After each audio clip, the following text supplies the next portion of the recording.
Mm-hmm. Yeah, no, that's true. That's true. It's just always a deal, always a deal. But meanwhile, all our liberties are being taken away in the name of the war on freedom. And it all started with 9/11. And if 9/11 somehow is a phony, then it's all phony. So now we're going to look at this.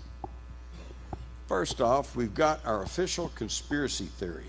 19 crazed Muslim fanatics seized 4 separate airliners using little bitty box cutters, rug carpet cutters, unerringly fly them into buildings,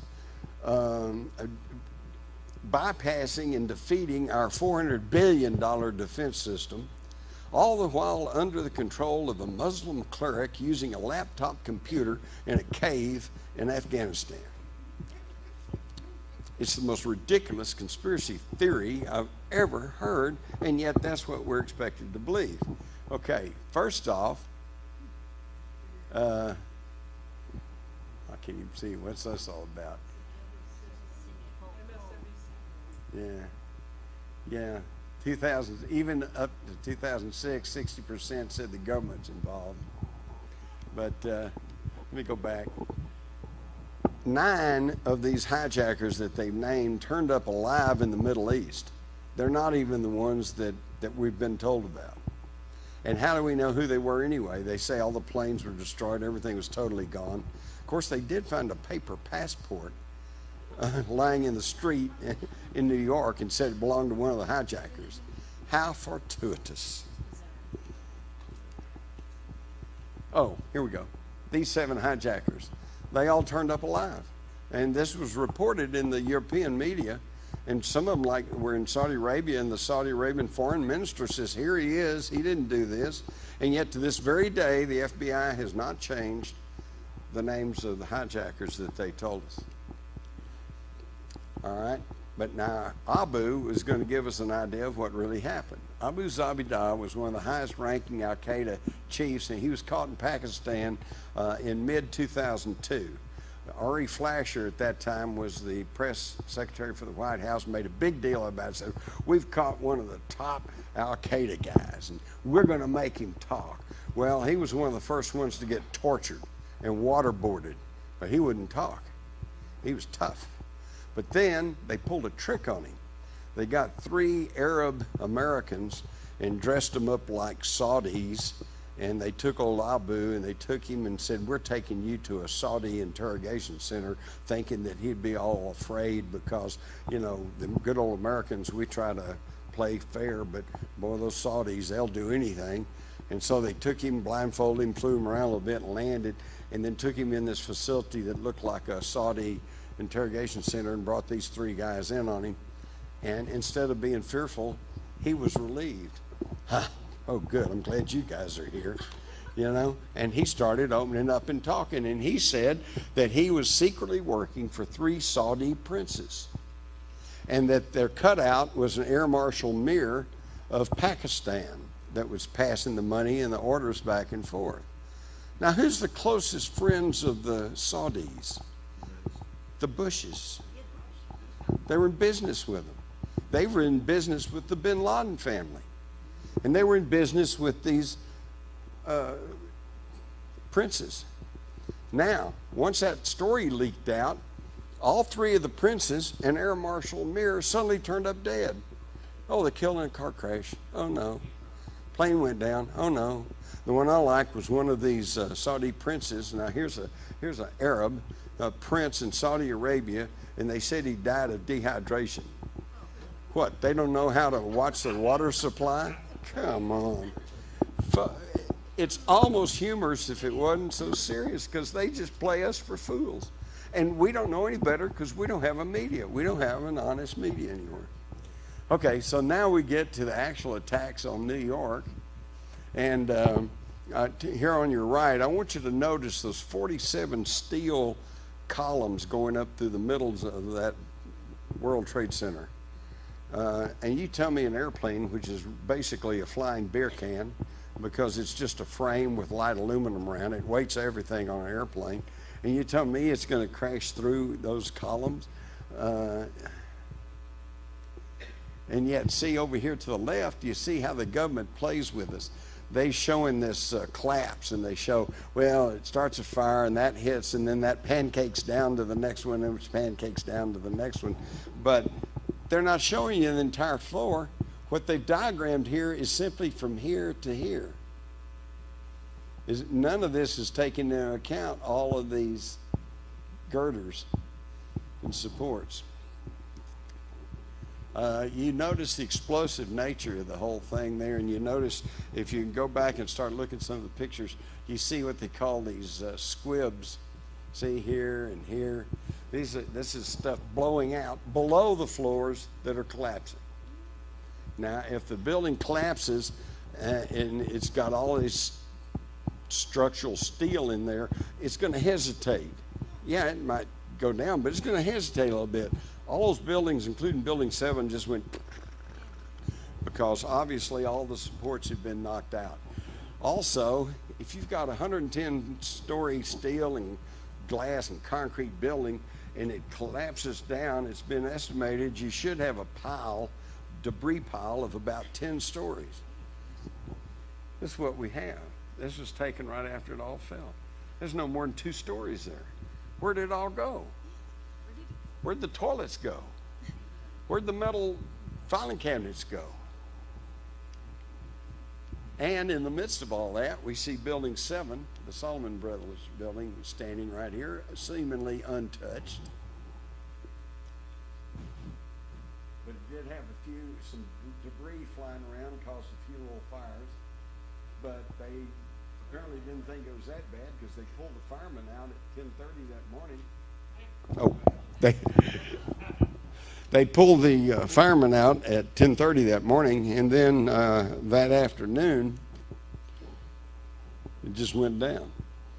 After the firemen were seen running up the street going, the building's coming down, the building's coming down. Mm-hmm. But that's right.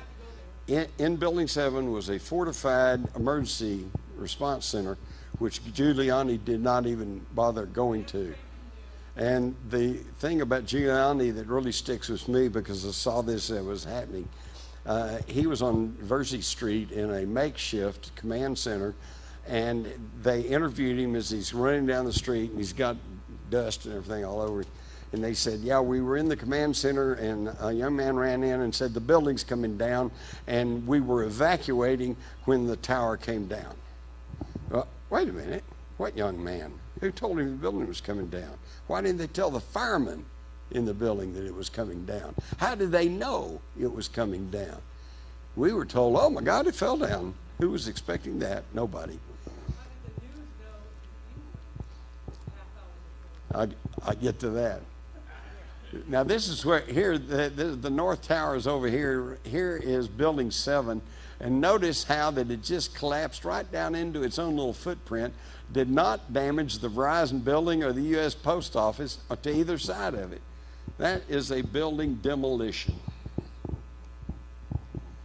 And you notice how the sides are caved in? That's an implosion, okay? So no planes hit it, only small fires, totally collapsed at 525. Happened to house the offices of the Security and Exchange Commission, which later said, gee, we lost all those prosecution records for World.com and Enron. Oh, terrible, terrible. And, let's skim on through some of this, because you can go on and on. Here is the Windsor Hotel in Spain. It caught fire, burned out of control for 2 days. Out of control for 2 whole days. It didn't fall down.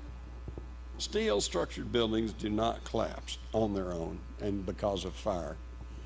And again, we see the explosive nature of everything. We see the North Tower has just been struck, and it is billowing smoke. But when you look up close, it's supposedly it's so intense it melted the airplane and everybody in it. And here you can see people standing there in the gash. and then we have the South Tower hit. Russ Wittenberg, he flew 100 combat missions in Vietnam and has piloted both American and United jumbo jets, and he said that both of them exceeded their design limitations.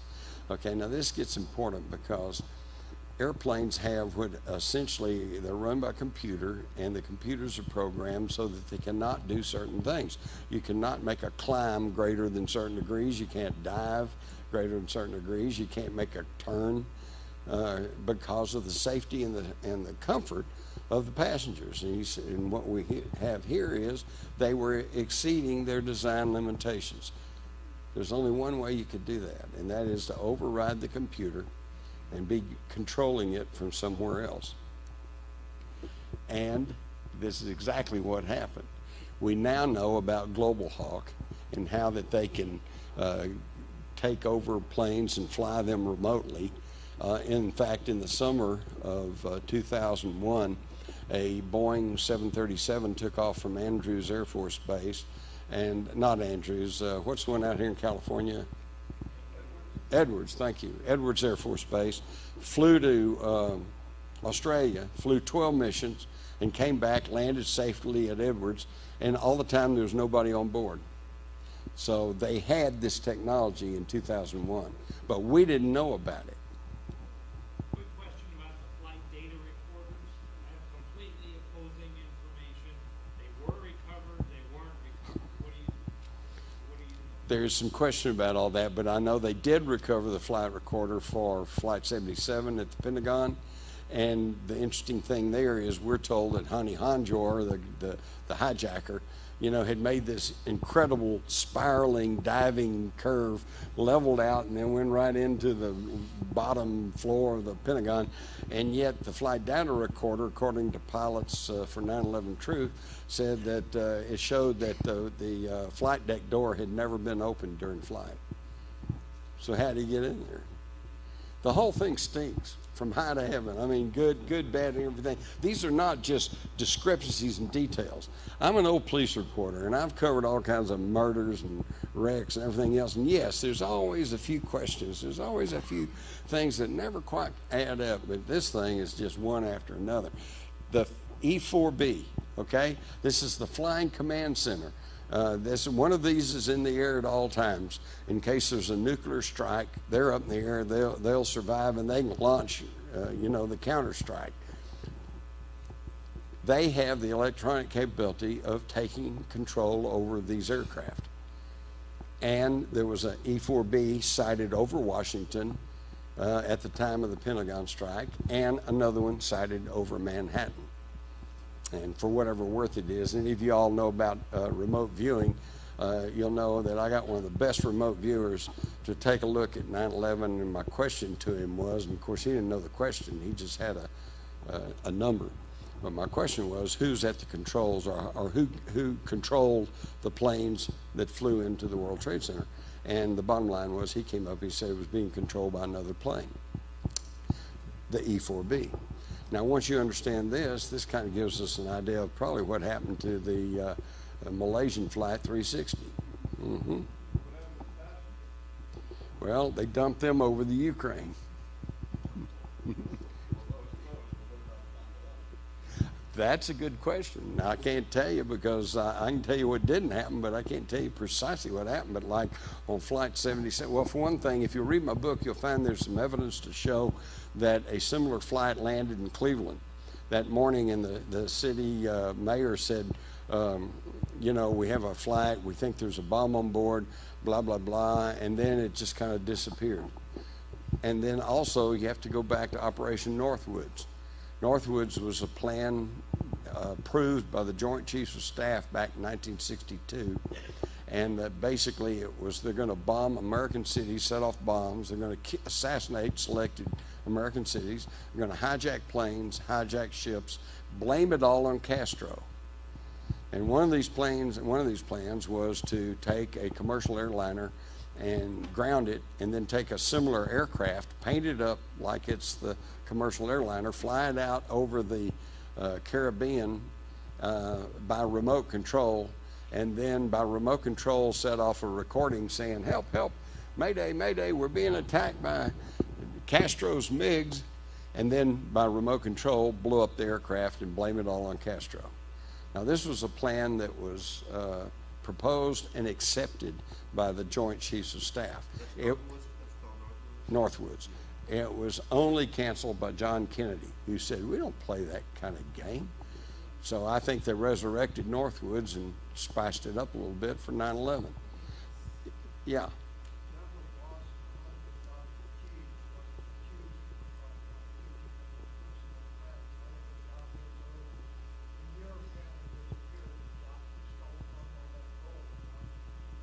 Okay.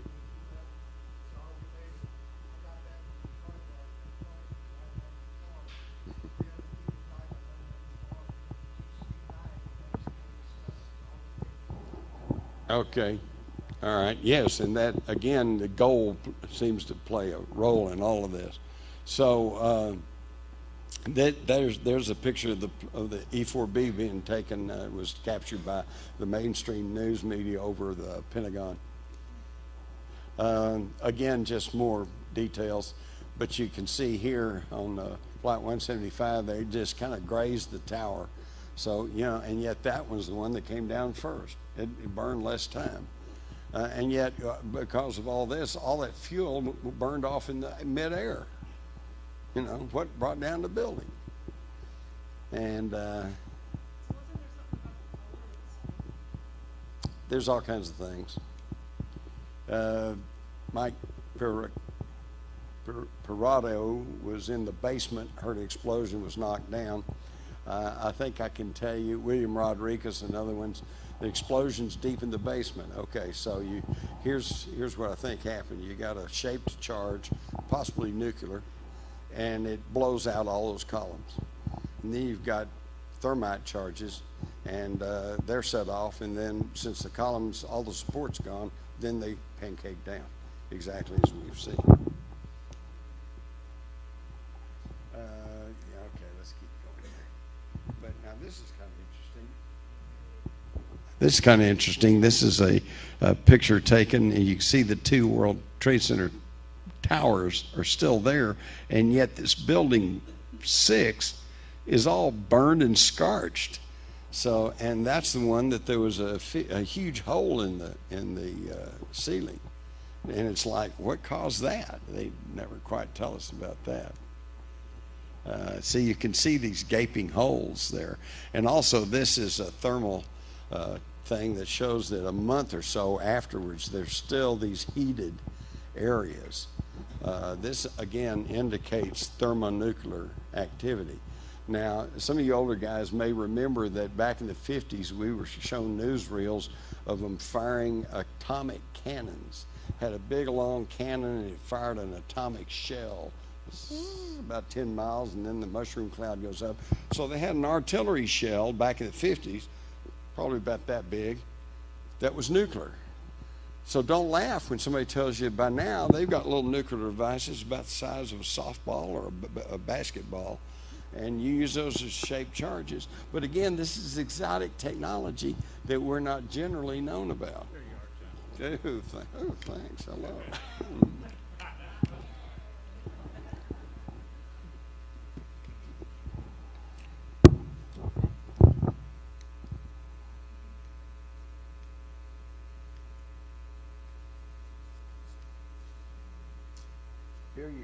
Here you can see some of the girders that have been sliced through that gives evidence that thermite was used. But if that's not good enough for you, then also look at this. What scorched all these cars that were blocks away? I thought buildings just fell down. That didn't cause cars to scorch. And see, they get scorched on one side, and then the back side seems to be okay. And then we have this film that shows these girders sticking up, and they don't fall down, they just disintegrate. Go apart in midair. Stuff that's dustified. Here's some parking meters that were scorched and bent over, and they were blocks away. How does a collapsing building do that? Notice the similarity between an atomic bomb test in the desert and the pyroclastic cloud of the World Trade Center. That was World Trade Center number 8. All right. Stick with me. This is boring, but it's important.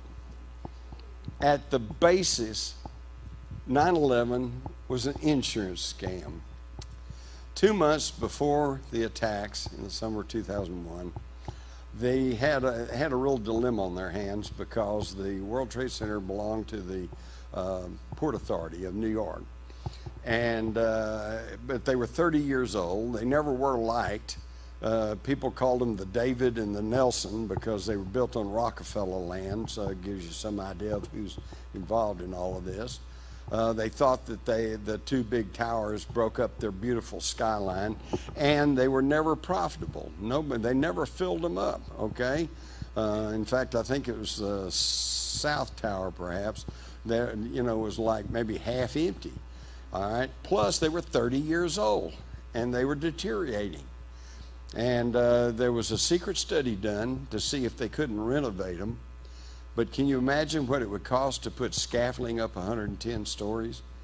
And they finally came to the conclusion that it just was not financially feasible to try to restore those towers. Well, then, okay, let's just tear them down. Wait a minute, City of New York says, no, you can't tear down those buildings because back in the 60s when they were built, they're half full of asbestos. And we're not going to allow you to tear them down and then have asbestos spreading all over Manhattan. Okay, so now I ask you, what does the mafia do if they got a building and they can't renovate it and they can't tear it down? They torch it for the insurance. So 2 months before 9/11, Larry Silverstein Properties, and he's just a front guy, he takes a 99-year lease on the World Trade Center and for a $3.2 billion lease, but the best I could find is the most he ever put up was $125 million. Sounds like a lot to us, but that's not much for a $3.2 billion lease. And I'm not sure, I forget now if that was a down payment or maybe his first payment on this 99-year lease. Then the next thing he does immediately is goes and hires a company called Securicom, which is an Israeli-connected company to provide security for the World Trade Center. Sitting on the board of Securicom is Marvin Bush, George W. Bush's younger brother, and the CEO of Securicom is Wirt Walker III, as in George Herbert Walker Bush. So the Bush family now has control over the security of the World Trade Center. And over the next month or two, on weekends, I've heard from several people that they shut down the towers, turned off the electricity, elevators were stopped because they were doing renovation work. Bringing in what? Planting what? Yeah, exactly. And the next thing Silverstein does is go get insurance on these buildings, asked for, demanded, and received a codicil that says, yes, we'll pay off if there's a terrorist attack. Now, I ask you to go see if you can get terrorist insurance on your home. No, but he got it. Now, another thing, important thing to remember is he didn't get this insurance from State Farm. No, he went to Alliance, the giant Nazi Germany insurance company that had indemnified the concentration camps against damage from their inmates during the Nazi years.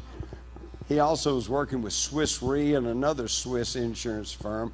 So now these are top-of-the-line global insurance companies headed by Bilderberg members, okay? That's the level that this took place at, and this is why you're never going to hear the full truth of all of this. That's right. It was all a deal, okay? So now he's got his insurance, and then sure enough, 9/11 happens. Here comes the 2 planes. Well, Silverstein goes to court and says, well, 2 planes hit 2 buildings. I want double indemnity. I think he was after I forget now, he was after $14 billion or something like that. So they argued through the courts for a few months, and finally they ended up, and they paid him $4.6 billion for those buildings, and of which he had only put up 125 million. Not a bad return on your investment. And they got rid of the bad old buildings that they couldn't do anything else with. Plus, look at all the other benefits. They got to launch the war on terrorism. They got to send troops off and go fight in Afghanistan and Iraq, and they got to curtail our liberties. Set up the TSA, for God's sakes. I always look them in the eye while they're trying to grope me, make me take off my shoes, and I say, why aren't you doing this down on the southern border? And they always go, well, they haven't got an answer. You know, why aren't they doing that on the border? But it ain't. It was the biggest heist in history. Yes. Biggest heist in history. You talking about the gold? Yeah, the gold. There's a lot of gold that was there that got trucked out.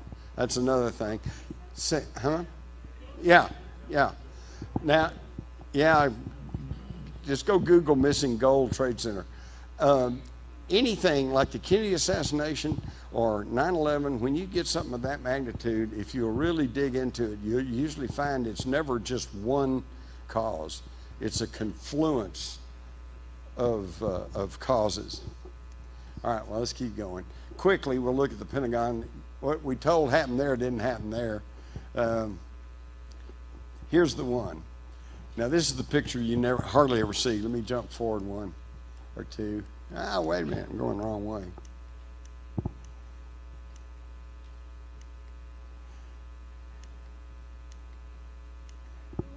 All right, this is the shot. This is the shot that you usually remember seeing about the Pentagon, and that's easy enough to look at that and say, "Oh, gee, an airplane hit it and knocked a hole in the wall." But here is an actual photograph taken before the wall collapsed. And what you're looking at here is a hole that's only 1 story high, so it's only about 12 feet high. And it's only about 20 feet wide. And yeah, there's some damage, you know, obviously something happened here. You got this car that's kind of on fire, and yet this side, the white paint's still okay. The window's still intact here, and these windows are okay. The wall hadn't collapsed. It's just this one little area, just this little hole right here. So I ask you, how do you get a plane with a 125-foot wingspan, 44-foot high tail into a 12 by 20 hole? And the key thing is, again, going back to airplanes, aircrafts are just aluminum stretched around a frame. Okay, the heaviest thing on the aircraft would be those 2 jumbo jets that have titanium steel blades and weigh 2 tons each. So picture this, you got the wall of the Pentagon, here comes the plane, you got these 2-ton engines. What's going to happen? I guarantee you the most probable thing is that they hit the wall and the engines are going to drop off and they'll be laying there on the ground in front of the building. But, okay, all right, let's argue and say that you got a lot of momentum going, and then what's going to happen? They're going to punch 2 big round holes as they go into the wall. But we don't see any of this. This is what a plane crash looks like, and I know because I've covered enough of them. And here, where's the plane? Where's the wreckage? We see some smoke, and we see some flame, and we see some stuff there, but not much. And now we got this picture, which was taken by one of the fire departments that happened to be out on a call and responded immediately and got there. And early on, they had to change their story because initially the word was that the plane had hit the ground and ricocheted on into the building. Well, then these pictures started appearing on the internet, and you can obviously see the grass is green. Nothing hit that grass. So they had to change the story and say, well, he just went straight into the building, you know. But again, where are the engines? And where are the people? And I know, they don't have the landing gear or the engines because it all burned up, but they did get fingerprints. They think we're idiots.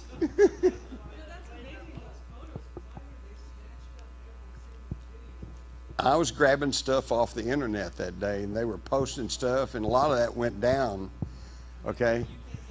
Now here, this tells the story. The day after Pearl Harbor, Congress convened a panel to investigate what had happened. Less than a week after the Kennedy assassination, Johnson had created his cruddy Warren Commission, but at least they were going to investigate.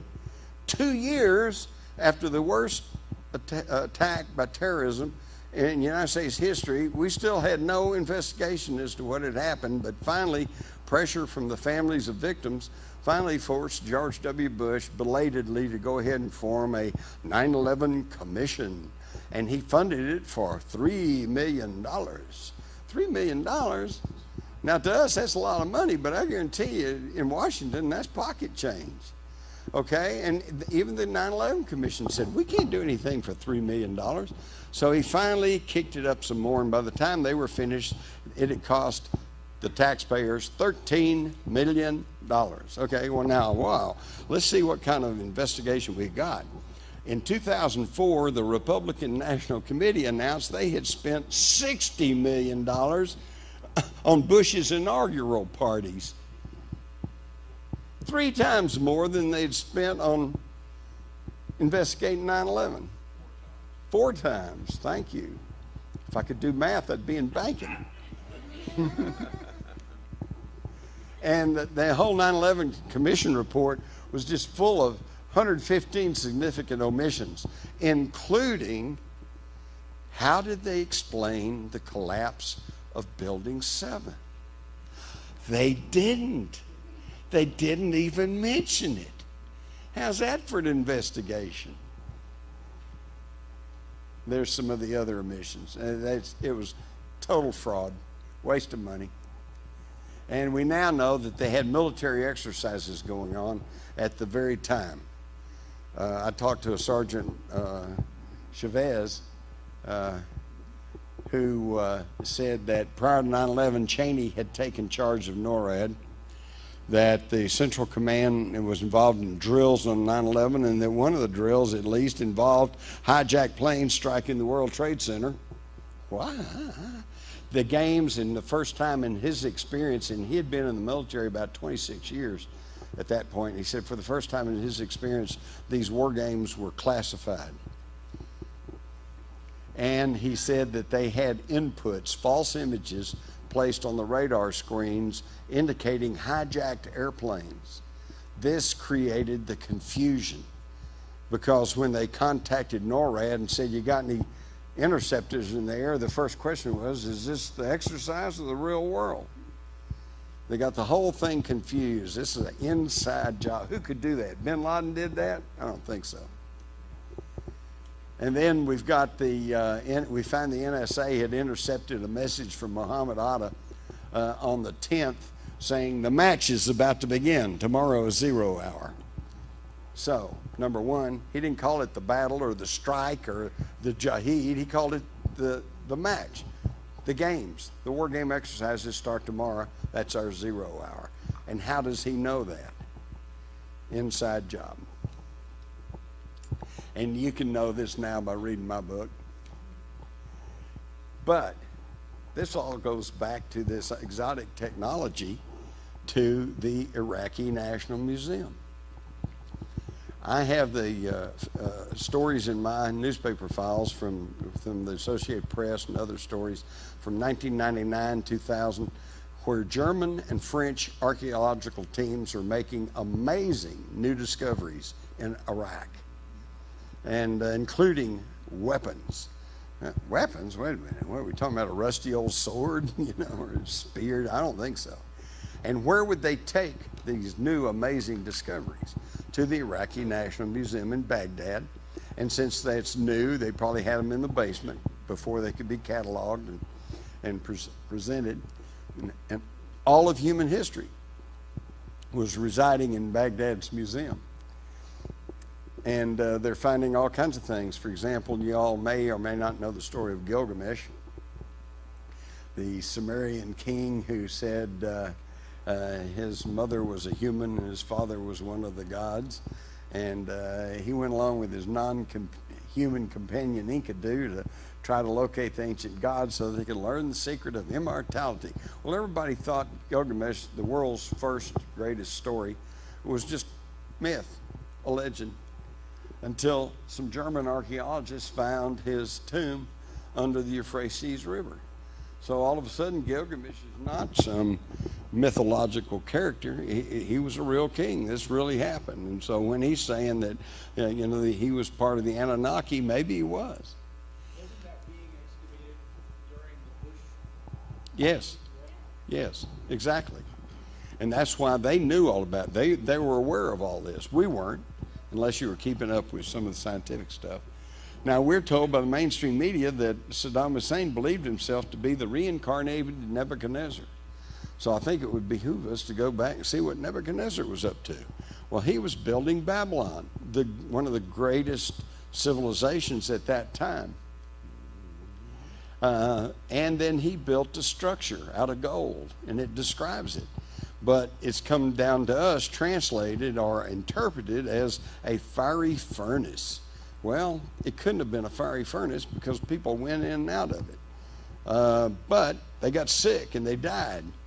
And so this was using ancient alien technology, but they didn't have total control over it. So all you have to do is read the book of Daniel in the Bible. He goes to Palestine. He gets the 3 Hebrew priests, Shadrach, Meshach, Abednego, brings them up to Babylon, says, you have access to the ancient knowledge, the Zohar and the Kabbalah, and says, I want you to make this thing work. And they said, no, you're not our God, you're not our king, and you don't believe in our God, we're not going to work for you.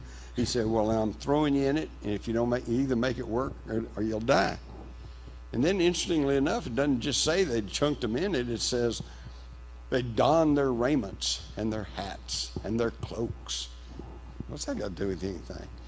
They're putting on their radiation suits because this fiery furnace was a structure of gold, and gold is one of the best conductors of electromagnetic energy. And I think what they were doing here was creating a energy field, perhaps a wormhole. And so they send the 3 priests in there, and King Nebuchadnezzar says, are they all 3 of them in there? And they said, yes, O king. And said, there's a 4th in there. A 4th? Where did he come from? Who's that? He asked. And in the Bible it says, a son of God. And that's all we hear. Where did he come from? Who was this? They had very, very exotic technology. And this is what we were after by looting the Baghdad Museum. Because in April 2003, we violated standard military tactics, which is to send the strongest part of your force against the weakest part of the enemy, go in and seize an objective, and then consolidate your winnings, hold all that area, and then move on to the next objective. That's the way wars are won. And we didn't do that. We crashed across the border and we made a beeline for Baghdad, and we never subdued the countryside, which is still causing us trouble. And what happened in Baghdad? They looted the Baghdad National Museum. Who did it? I found out this weekend. Here at this conference was a former colonel who was in charge of transportation in Baghdad, in Iraq at that time, and he informed me that it was a Delta team that went in there because he facilitated getting them in, getting them out. And he said they got stuff. He doesn't know exactly what they got, but they got enough stuff to fill up a transport plane, and they got it out of there. And then they let the mob in, had a mob, let them go in there and run around and loot the place, see, as a cover story. And here is 170,000 items looted. Although the bulk of those, I understand, have now largely been returned because these were just looters and they'd grab stuff, and then 2 days later it shows up at the flea market. So they were able to get some of that back. See, just trashed the place.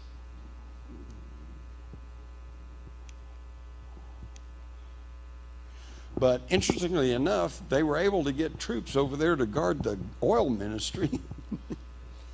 In fact, I remember reading that, obviously, you see in the military, there's no line that says, Yeah, there are always 2% that don't get the word.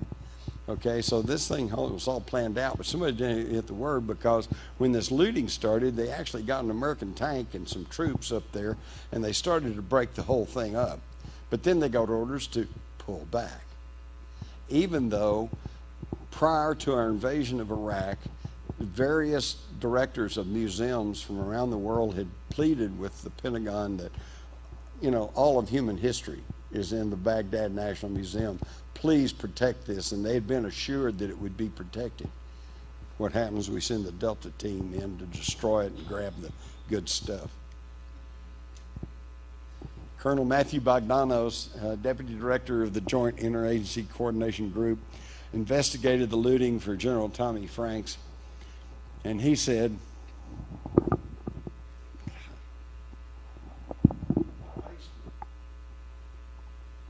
basement is an inside job, and I'll say it like a mantra. It is inconceivable that the basement was breached and the items stolen without an intimate knowledge of the museum. And from there, about 10,000 pieces were taken, and we've only recovered about 650. Okay? Now, here's the tip-off. If this was just looting, it'd be looting. They'd grab everything they could, right? The people went towards the basement. They bypassed expensive fakes, just left them there because they knew they were fakes. They had keys to some of the vaults. Some of the guards were suspiciously missing, called in sick that day or whatever, okay? And they found a pair of glass cutters that are not commercially available in Iraq. So this was a very organized looting, and they were after ancient alien weapons of mass destruction. So we're getting our future technology from the past. And you can see how it starts with Mesopotamia, Ur, goes to Egypt, goes to the Greeks, goes to the Romans, goes north into the Khazarian Empire, in through Eastern Europe, ends up with the Celts, the Scots, the Merovingians. This is the flow of the ancient knowledge. And here we can see how it's all come down, who's gotten their share of it. And of course it's degraded all the way it comes down. So we know some stuff, we don't know some stuff. But the people in charge, they want to keep control over all of this.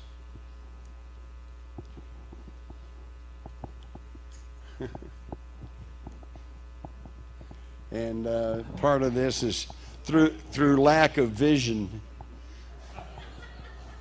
Somebody should have told him that on the next photo op he needs to take the lens caps off of his binoculars.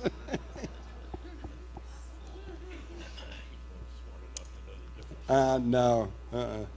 And then, of course, this is they're still trying to push through this superhighway that's going to bring Chinese cargo ships into Mexico, where there's very little control and supervision, and then put them on Mexican trucks and then truck them right up through the United States. This is part of the North American Union that they're working on.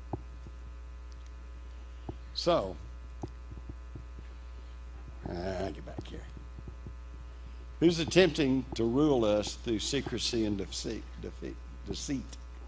And as I look at it, assuming that Sitchin, these ancient tablets, and all these people who talk about the Anunnaki and ancient aliens, assuming that there's some reality there, what happened to the Anunnaki? As I see it, there's only one of two possibilities. They either all left, or at least some of them are still around. How do we figure out which is which? Well, to me, it's pretty simple. We look at the historical record closely. Because if the historical record is, as we are taught, just a slow evolutionary climb from hunter-gatherers to cave dwellers, and then city-states, and then empires, you know, then everything ought to be just kind of rock on along. But that's not what we find. We find UFOs, and we find crop circles, and we find, you know, this is all through history. We see this. So, to me, that means that the ruling elite are trying to contact our ancient creators or two, they have already contacted the ancient creators and are being guided or controlled by them, or number three, they are the ancient creators, the Anunnaki, the serpent kings of old. But right now, we've got to try to restore freedom and integrity to this country. But we do this by knowledge and by knowing what's going on, who's been running us, and so that we quit being whipped from pillar to post by a control media, and we start standing up. And I hate to quote, who was it, Nancy Reagan, but just say no. Thank y'all.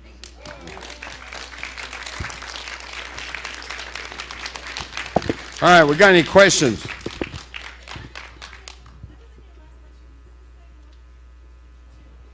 Not the exact same one, but there was some overlaps.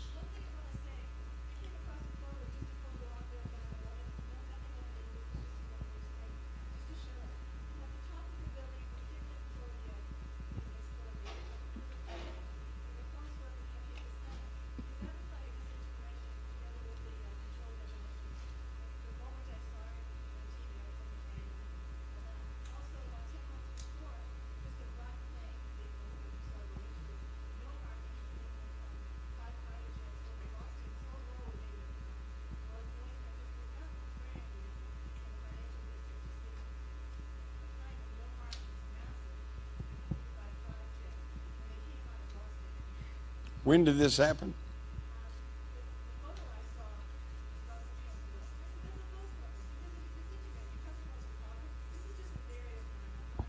Right.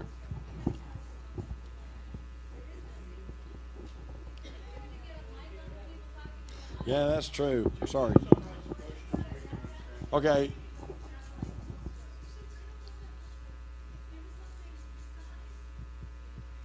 Okay. Well, she went into some detail about her experiences with relatives that were at 9/11 and what she herself has seen. And basically, she doesn't know what it is. I don't know what it is either. But it's obvious that there's stuff going on, you know, that we're not being told about. For one thing, again, let me reiterate on 9/11. There are so many questions, and for one thing, they get people arguing over, was it thermite, was it nanothermite, was it a nuclear device, was it some kind of beam weapon, and who says it has to be one or the other? Why not use all of them?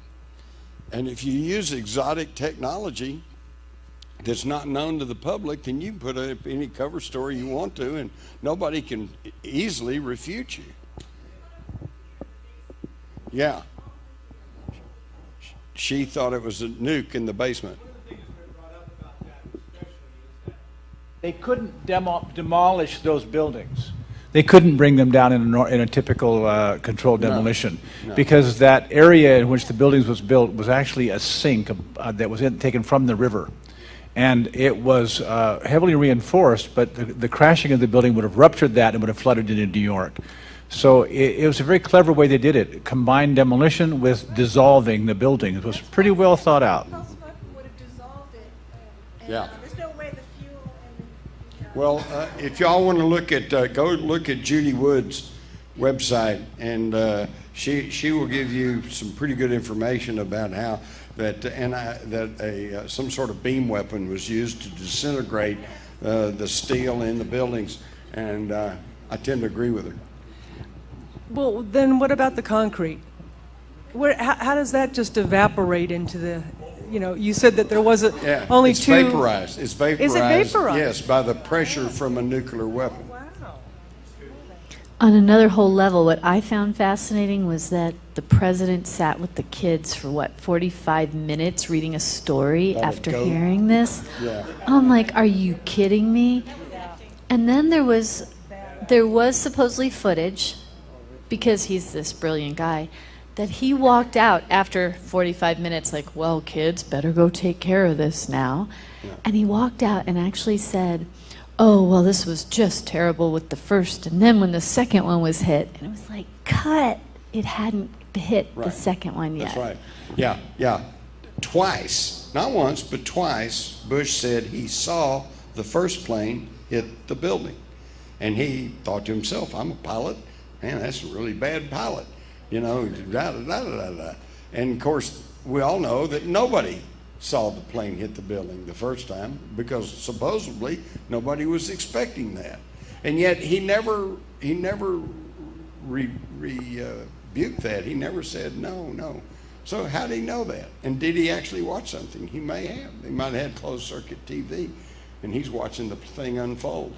And this old idea about he sits there and reads a little book to the kindergarten kids for 20, 30 minutes because he said he didn't want to upset the kids. Well, I can see that, but wait a minute. What would it take to stand up and say, kids, excuse me, got a little presidential business to take care of? Tucked away in his brother's state. Yeah. Well, I think they got Bush out of Washington down to Florida because they didn't want him on the scene. He might screw something up. You know. You did it. I don't think you covered the incident in the Pennsylvania plane where it was I think it was shot down. I was on my way to work that day, and I clearly heard them say that fighter jets had been scrambled and that they had shot the plane down. I just wanted to know. I see you didn't mention that in here, and I just wonder what your take on that there's is. so much aspect to all this, but yes, I have a word from military people that Cheney gave the order to shoot down the plane. It was shot down by an air-to-air missile. Yes. But we don't want to say we shot down our own plane, even though I think anybody with any sense would say, well, it's hijacked, it's going somewhere, it might kill people, shoot it down, you know.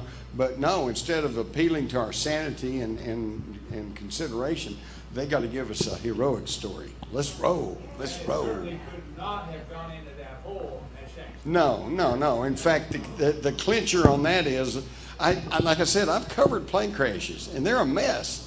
And when I see that scene there at Shanksville, there's just a hole and a few pieces that probably big enough to people to pick up and carry off. And the key thing is I understand if you go back to Google, I don't know if it's still there or not, but go back prior to 9/11, the hole's still there. The crater was there before 9/11. Yeah. So they just came out there and threw a little gasoline around maybe and threw some pieces out and said, yeah. And then I'm also very much aware of the coroner there in Pennsylvania who went out to try to do his job, and he was quoted that day. He said, I couldn't do my job. There wasn't any bodies. A few days or weeks, it wasn't very long after the buildings fell down, that Cheney went ahead and said, here is this Homeland Security Act. It's a sheaf of papers that's maybe 2-3 inches thick, and they wrote that in 2 or 3 days. No way. And what happened to the 3,000 people that were supposedly trapped in those buildings? And if you average out, they maybe weighed 150 pounds apiece. Where are those tons of meat? Where are they? Vaporized. But speaking of, consider this. I told you how the Nazis survived and came on over here. Look at Germany in the beginning of 1933. They were a democratic republic, the Weimar Republic. And Hitler was chancellor, which is kind of like our vice president. Hindenburg was president. And then about a month into 33 in January, towards the end of January, their parliament building, the Reichstag, caught fire and was gutted. Now, to us, a burning building's no big deal today after what we've experienced, but I want to tell you, in those 1930s to those cultured Germans, that was as big a shock and disaster as 9/11 was to us. So then Hitler says, the communist terrorists did this. You got to give me the power to respond to this. So they rushed through the Enabling Act. And the Enabling Act consolidated the German police departments under fatherland security and set up concentration camps for dissidents to protect the people, gun registration, and followed by confiscation. And it all worked then. Why not do it again? 9/11, the Patriot Act, the Military Commissions Act, the creation of Homeland Security. And DAA. Homeland Security. I mean, they don't even change the term that much. They just reinstitute it, and we're just going, yeah, well, it got to protect us from the terrorists. Yeah, sure. Jim, did you ever consider that maybe Flight 93 that went down in Pennsylvania was destined for Building 7 in New York? It seemed like they needed to have some other provocation for it, Yeah. but when they didn't have that and they had nothing else What to can do, they do? they pulled the trigger on it. Yeah. Also, real quick, what about the dancing Mossad agents that had their camera equipment set up in New Jersey and were dancing as the planes hit? They were all prepared to record this, which they admitted they were there to record the event. But how the hell did they know the event was going to happen? There is obvious to me an Israeli connection to all of this. The Securicom, okay, that the Bushes were mixed up with, was an Israeli company. The oil deals, they're all interconnected. When I was in Israel, I asked them about the 7 Days War and blah, blah, blah. And it turns out that despite all these wars over in Israel, the pipelines keep flowing. It's all business. You don't mess with business. That's another thing that always bothered me about Pearl Harbor. When I visited Pearl Harbor, here was the harbor, and here were all these battleships lined up. But right up here on this big hill were these huge petroleum tanks, tank farms up here, you know? And I've always thought, well, you know, hitting those obsolete battleships, that was okay, but I would have dropped at least one bomb on the fuel supply, and then it doesn't matter what we had at the Pacific Fleet, we couldn't go anywhere, okay? But no, the oil supply never got hit. And also the fact that within 2 or 3 days before Pearl Harbor, there were at least 3 aircraft carriers in Pearl Harbor. And anybody knew anything knew that we needed aircraft carriers to fight World War II in the Pacific. And when the Japs came over to bomb Pearl Harbor, those aircraft carriers were all off and gone somewhere, you know. It's all a deal. And I guess this goes back to when I was a kid and my uncles all fought in World War II, and my dad. And one of my uncles told me, he was a forward observer for Patton's Third Army, and he was telling me that he was driving his Jeep around in the outskirts of Berlin. And I said, no, wait a minute. I said, you know, we were told the Russians took Berlin. He said, well, they did. He said, we were there, but we got orders to pull back 100 miles and then just sit there and wait for the Russians to come and take the city. And he said, meanwhile, the Germans were giving up en masse to us. They wanted to give up the Americans. Whole divisions were giving up. And yet the Russians are having to fight tooth and toenail for every city block going into Berlin. Hey, it's just there's deals. See, we watch TV and we care about our families and we go to church, and, you know, we're just taxpayers. You know, we're not let in on how all this actually works. I have the mic over here. I heard an airline flight instructor, crash inspector, talk about the plane that flew into the Pentagon. And he said, well, or whatever it was that flew into it, had to be a missile because it hit 2 light posts going through. Were knocked down. And that you can't fly a 747 on a big jet like that because of ground effect that close to the ground. That's what I think too. To be lift up, you'd have to fly at 100 feet to fly at 600 miles per hour. What he's talking about the ground effect on the Flight 77 into the Pentagon. You saw the picture of the hole. The hole's at ground level.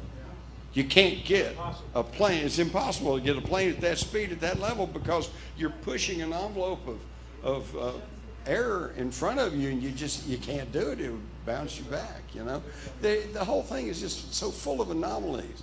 And it's so phenomenally stupid. So outrageous. It's so in your face. How could you possibly believe that? Nothing works out. Nothing. Not a thing. So this whole flight Malaysia 7 something that was missing. Right. Like, are they kidding me? They have satellites that can find us anywhere if they can't find a plane. Hey, come on, folks. You remember during the Cold War, and we were told that we had these satellites and we had all this sensitive stuff and heat-seeking stuff, and that the Russians could launch a missile from the Ural Mountains and we'd know about it and we could track it. But now, years later, they tell us, oh, well, we can't keep up with an airplane. It's insane. It's just nuts. Okay. What do you think happened with that plane? The Malaysia plane? Okay, Malaysia 360. Here's my supposition. Can I ask a question before you change your subject? Okay. And we can't all hear each other if we're all talking at the same time, so if we could stay on the mic, because I can't hear you guys up there, that would be great. So 2 points to add is the cancer rate from the towers.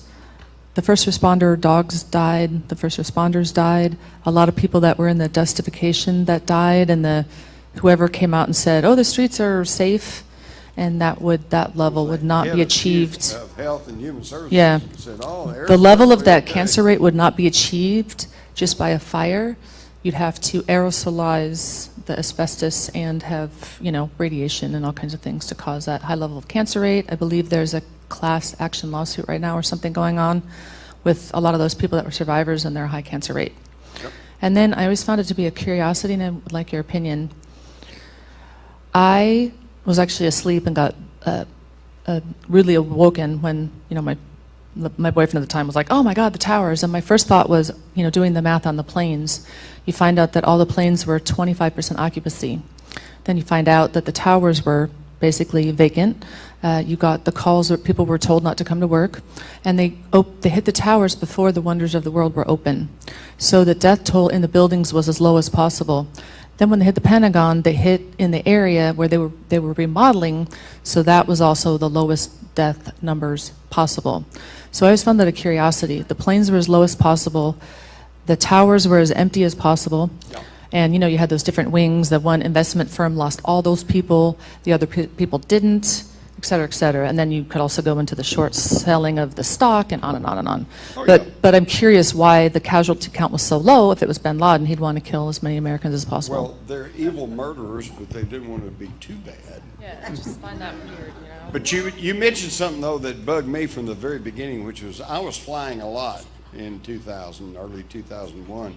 And one of the big scandals going on right then was the fact that the airliners, in their desperate need to try to make more profit, were canceling flights if they couldn't fill them up. Okay? And so, in other words, say they got a plane that holds 250 people and they only had 100 people on it, they'd cancel the flight and tell them to hold off, and then 4 hours later you get another flight and then they fill that one up.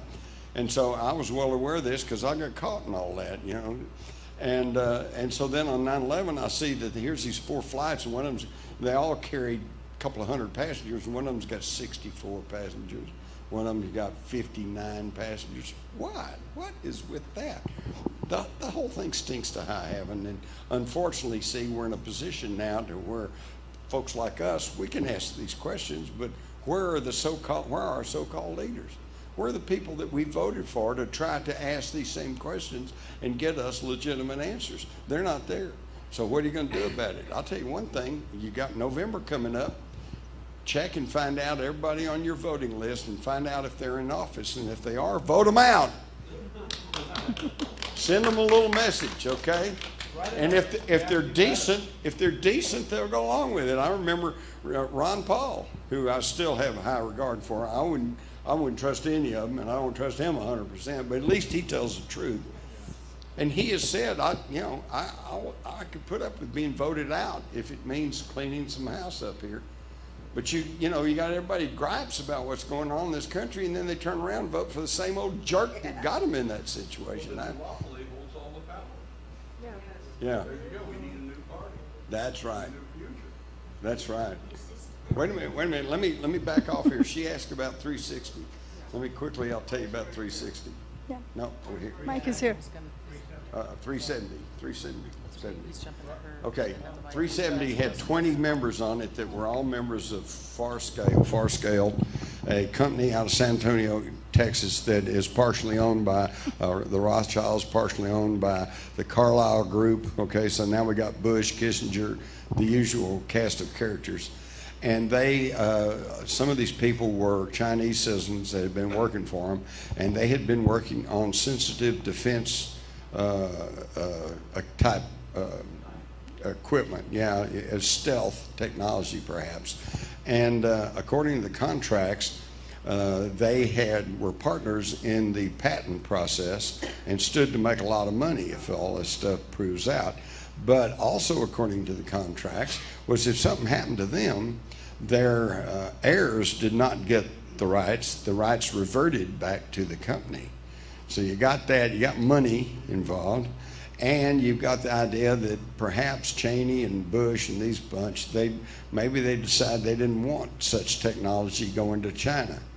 So on 360, they use the computer capture technology, same thing they'd used so successfully on 9/11. They captured the plane, boom, it goes off radar, it's zooming low, it's seen heading in another trajectory out over the Indian Ocean, and then just basically disappears.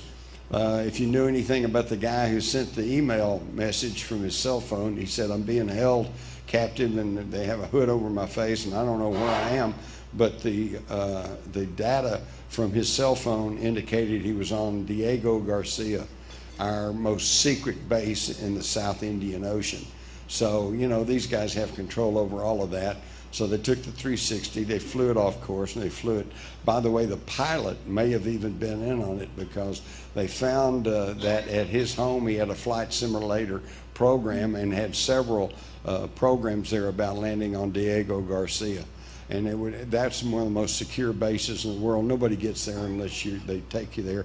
And so if they landed it there and rolled it into a hangar, even the people on Diego Garcia might have known. Fly it in at night, put it in a hangar, nobody even knows it's there. Now, whatever happened to all those people? Well, one of the theories is this Malaysian flight that was shot down over the Ukraine. Some of the first responders there said, well, it's funny, but these bodies were all decomposing. In other words, they were long dead. And you're not going to find that on a plane that just got shot down. So the idea was they took some of these people off that Malaysia 360 flight, packed them onto this 17 flight, shot it down over the Ukraine with the idea of blaming it on Russia. You know, hey, they're very Machiavellian, man. Nothing's past them. They'd do anything. Yes, ma'am. How do you relate the war in Ukraine with the pyramids that were the oldest pyramid that was found in that area? That's one. And then I also wanted to know more about the tax laws being not lawful in the U.S., like the Federal Reserve. Can you tell us more about that? Okay. First off, the pyramid is in Bosnia. So at this point, I don't have any reason to believe that the Bosnian pyramid has anything to do with the events in the Ukraine. In the Ukraine, though, it seems fairly sensible to me as to what's happening. On any political issue, and particularly any politician, you can't listen to what they say because they're going to lie to you. And I don't say that in an accusatory way. I say that as a matter of fact. Nobody can get elected if they tell the truth, okay? Just ask Ron Paul, okay? So they have to lie to you. So you have to watch what they do, okay? When it comes to Russia, I certainly don't want to trust Putin, but I watch what the Russians have been doing. And let's go back a little bit. We had the Cold War, and then communism kind of collapsed. And then they said they had been holding on to Eastern Europe, Yugoslavia and Czechoslovakia and blah, blah, Poland. And did we force them out of Eastern Europe? No. They said, okay, communism's collapsed, we're going to try to do better, and we will withdraw military from Eastern Europe if you'll pledge not to expand NATO. And we said, okay.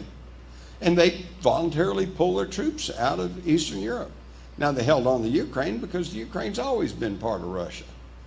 All right? So they just, everything's status quo. There we are, just pre-World War II Russia. And what did? We started ringing them with NATO bases and putting missiles up all around them. Now who's the bad guys? So now we sent our people into the Ukraine, CIA, to try to start a so-called independence movement. And it would be the same thing as if, say, Mexico sent troops into Texas and said, we're going to regain Texas for Mexico. What is the U.S. going to do? We'd say, no, you can't do that. Well, Russia says, no, you can't do that. And so we get a little fight going. It's all a deal. It's all arranged. It's all part of the plan. Okay. Right here. I have two questions. First, can you speak to TWA Flight 800? And second, disregarding the totalitarian test in Boston, do you have knowledge of any other false flags as of lately?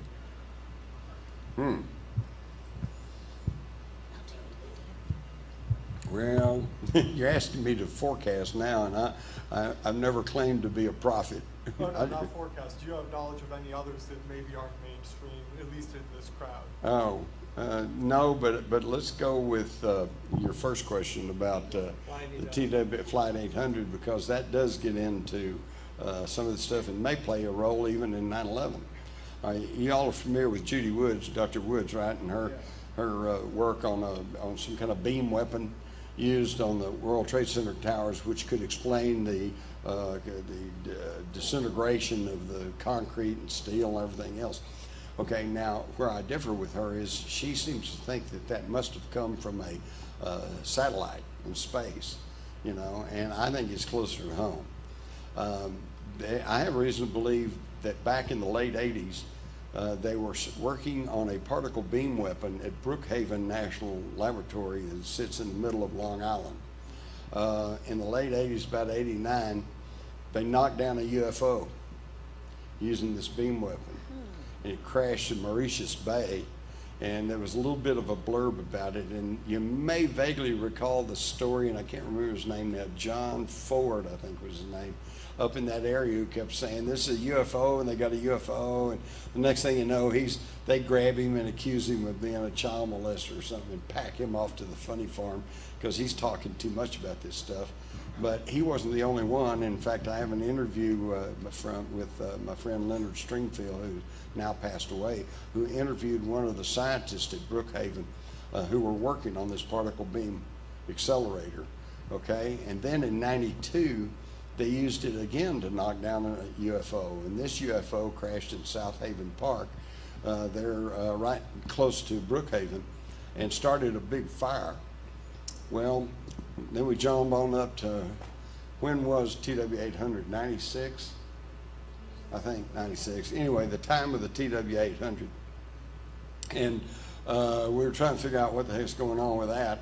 And at that time, I was working with some of the military remote viewers, and so I was contacted by Christine Borgerson, who was a producer for CBS, and she was wanting to come through me to try to reach some of these Army remote viewing guys to find out what they could tell us about the TW-800. And so I began to work with her, and we even went up there. We went up and went to Montauk, and then came down, and we were heading back to New York one evening. And I saw the sign that said South Haven Park, and I remembered the story about the UFO coming down in South Haven Park. So I said, hey, pull in here, pull in here. So we pulled in, and there was like a little guard station and one car sitting out in front. So I went in there, and sure enough, here's a park ranger. And I certainly didn't want to just act like an idiot and say, no, tell me about the UFO. So I just given him my good old boy Texan talk and saying, yeah, I was up here visiting, and I said, y'all had a big fire back here in '92, didn't you? And he kind of looks at me, and I said, yeah. I said, did you ever figure out what caused that? And he looked at me real hard. He says, you want to know about the UFO, don't you? And I'm going, well, yeah. You know, I said, do you know anything about that? And he said, I was on duty that night. I said, well, great. Tell me all about it. He said, I can't. He said, I'd lose my job. He said, but my buddy was on with me, and he's not working here anymore. I said, well, would he talk to me? He goes, I don't know. He said, but I'll check. Nice guy. So he goes over in the next room. I see him on the telephone. He's talking, you know. And he comes back and goes, no, I'm sorry. He didn't want to talk about it. And now that's just that one little thing. I met a lot of other people up there who, by indication, implication, you know, this happened, okay? So they're using this particle beam weapon to knock down these UFOs. Now, the TW-800 went down 65 miles southeast of Long Island in an area designated Tango Billy. It was a military exercise area. And they had the missile launch and ship, the Normandy, was on station, also a submarine and some other craft. And the test apparently was to something they've been working on for years and years, trying to stop a missile in flight. Can you, here comes a missile, can you stop it? It's not an easy proposition. And so they were going to test this particle beam weapon. And so everybody connected to that incident told the truth. They said, people said we saw a missile go up, it did. People said we saw a wavy light in the sky, they did. They said there was an unidentified aircraft up there, there was, okay? And then of course the government says, well, a spark got in the central fuel tank and blew the plane apart. They told the truth. They just didn't quite explain how a spark got in the fuel tank. So what happened was the TW-800 was an hour late taking off. They were supposed to have already been off and gone out of the scene by 8 o'clock at night when they activated this military exercise area. But they had some kind of little mechanical problem or something, and they were late. They were after 8:30 before they were taking off. And as they climbed, running parallel to Long Island, they fired off this particle beam weapon aimed at a drone aircraft that was being shot at by this missile. And the idea was to see if they could stop the missile. Now, the missile may or may not have hit the TW-800, but even if it had, that might not have been enough to actually destroy the aircraft. But what happened was the beam weapon hit it, it fried the onboard computer, and all the valves are opening, closing, and shutting, and jumping all around, sparking, and a spark got in the central fuel tank and blew it up, and the thing went down. So everybody was telling the truth, except they can't reveal their secret weapons testing. Okay? Now, if that is the case, and they use this beam weapon to hit a target 65 miles away, if you just turn further to the south, you're only 25 miles from the World Trade Center. So all they could do is aim it at that thing, and they could bring that whole building down, disintegrate it by just, knocking everything apart. Jim, at the time of that occurred, I was subscribing to a magazine called Media Bypass. Mm-hmm. Do you remember it? Yeah. And there was an article on that flight, TW-800. You might want to try to find this. I don't have the magazine anymore. The reportage was that there was a woman on board that plane who was taking all the whitewater information to London to give it to the Guardian newspaper because that would have put Clinton in total jeopardy. And that was not going to happen. Okay, if y'all missed that, he said there was an article that said a woman on the TW-800 was taking whitewater documents showing the corruption and the crimes of the Clinton family over to England for publication. Now, if that's true or not, I don't know, but it certainly fits in with what I said earlier, which is when these things happen, there's usually a multiplicity of agendas. It's not just this one little thing. The end story of TW-800 is that, so once we figured out what had actually happened, Christine Borgenton, who had been assigned by CBS to find out what happened to the airplane, went back, reported, said, here's what happened, and they said, oh, well, you're fired. The amazing thing is you have this plane go down, and they spent how many millions of dollars to dig every piece up out of the ocean, put it back together, and try to prove what was it. But at 9/11, nothing. That is a very, very key point, and I've used this over and over. And you folks, you may be a little bit puzzled and confused about avionics, and all the technical aspect. But just think about this: every time there's a plane crash, they pick up every piece they can find. They take it to a big hangar and they try to put it back together as best they can to determine what happened. Okay, you show me that aircraft that they've put together in a hangar somewhere, and the FBI claims they've done this, but you find me a picture of that and I will shut up about the Pentagon. But we've never seen that, and you're not, because no airplane hit the Pentagon. The other, Okay. Can you verify that they've just passed a law that the banks can raid your bank accounts for up to 20% at their whim? Raise? No, raid. Raid? Yeah, take your money out. Steal your money. That's right. Yeah. Is that true? No, I cannot, I'm not that conversant right now. I can't say for sure that they've actually done that, but I will say I know for certain they're planning that. And they have done that, for instance, in Cyprus. Okay, they just suddenly call a bank holiday and say any amount over a certain amount, you don't get, or you can only withdraw $200 for a week or so. And all this stuff's in the works. So I'm telling you right now, if you're smart, I've had several people here ask me, well, what do I do about all my money? And I'm going to leave you with 2 words: tangible assets. Okay, silver, gold, artwork, jewelry, firearms. There's never been a quality firearm made in the history of the world that's done anything but appreciate and value. Okay, plus if everything goes to shit, you got a gun.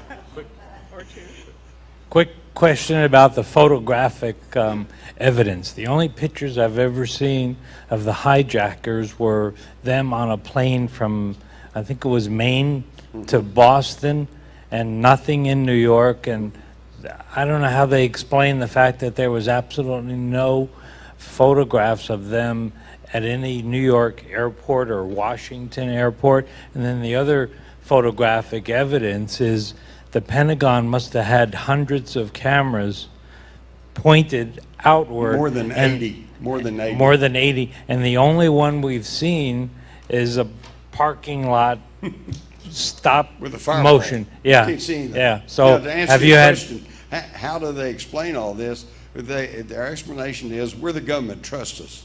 We're here to help you. Quickly, we got to go here. Are the Clintons involved in the Bilderbergs? Oh yeah, of course. In fact, that's why they're pushing Hillary for president. Yeah, because back in the early '90s, Hillary Clinton attended a Bilderberg meeting, was there at the door greeting people as they came in, which is their time-honored way of introducing their people to the members. They're all part of it. She gets her marching orders from the CFO. That was a quote. Yeah, exactly. How about Larry? Don't get me started. Who the hell is he? Well, you know the difference between Obama and his dog Bo? Bo's got papers. Obama's got a Connecticut Social Security number. I know, that's totally phony. His birth certificate has 25 layers on it. It's all phony. He's total phony. And the thing is, they have been masterful at playing the race card on this whole thing. If you try to say anything about Obama, then you're a racist. It is bullshit, because I have nothing against race. And you know who I like to see president is Morgan Freeman.